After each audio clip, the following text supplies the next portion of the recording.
भारत के एक छोटे सी सुंदर गांव सूरजपुर में चारों तरफ हरियाली ही हरियाली थी।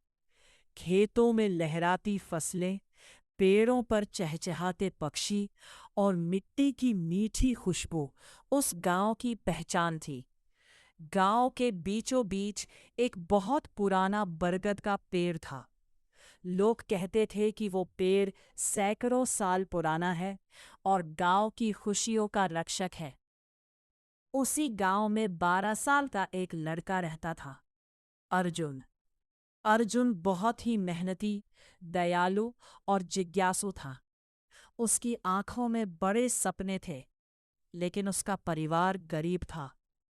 उसके पिता किसान थे और माँ घर पर मिट्टी के खिलौने बनाकर बेचती थी। हर शाम अर्जुन उस बरगद के पेड़ के नीचे बैठकर पढ़ाई करता।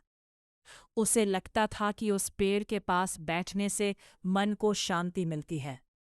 गांव के बूढ़े बाबा कहते थे, इस पेड़ में गांव की आत्मा बसती है। जो सच्चे दिल से मेहनत करता है, उसकी मदद भगवान जरूर करते हैं। एक साल गांव में बहुत बड़ा सूखा पड़ गया। बारिश बिल्कुल नहीं हुई। खेत सूख गए, तालाब खाली हो गए और लोगों के घरों में खाने की कमी होने लगी। गांव वाले परेशान रहने लगे। कई लोग गांव छोड़कर शहर जाने लगे। एक रात अर्जुन बहुत दुखी होकर बरगद के पेड़ के पास गया।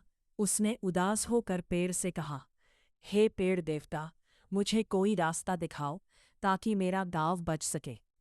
तभी अचानक पेड़ के पास की मिट्टी हिलने लगी। अर्जुन ने देखा कि वहां एक पुराना संदूक दबा हुआ है। उसने डरते डरते संदूक खोला। अंदर कुछ पुराने नक्शे और रहस्यमयी तरीके लिखे हुए थे। उन कागजों में एक चमत्कारी कुएं का रास्ता बताया गया था। अर्जुन तुरंत अपने दोस्तों राधा और रमेश के पास गया। तीनों ने मिलकर तय किया कि वे उस रहस्यमयी कुएं की तलाश करेंगे। वे घने जंगल, ऊंचे पहाड़ और पथरीले रास्तों को पार करते हुए आगे बढ़ते गए। कई घंटों की यात्रा के बाद उन्हें जंगल के बीचों बीच एक चमकता हुआ पुराना कुआं दिखाई दिया। जैसे ही अर्जुन ने कुएं में झांका, अंदर से मधुर आवाज आई, जो दूसरों की भलाई सोचता है, वही इस पानी का हकदार है। अर्जुन ने बाल्टी से पानी निकाला। आश्चर्य की बात यह थी कि पानी कभी खत्म ही नहीं हो रहा था। तीनों दोस्तों ने गांव तक पानी पहुंचाने का रास्ता बनाया। धीरे धीरे पूरे गांव में पानी पहुंच गया। सूखे खेत फिर से हरे भरे हो गए। पेड़ों पर फल आने लगे।